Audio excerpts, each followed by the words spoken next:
పక్కనున్న వేళ car horn కూడా క్లాసికల్ మ్యూజిక్ గా ఈ మండు టెండ కూడా ఏసీ జల్లుతోంది నీ నవ్వులోని మ్యాజిక్ గా టాక్సీ హైర్ చేసి నువ్వు బేరమాడుతుంటే క్యూట్ గుంది బేసిక్ గా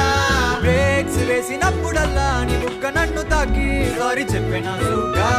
నువ్వున్న కిటికీ ఏ వైపు వెతికి వాట్సాప్ చేస్తావా మా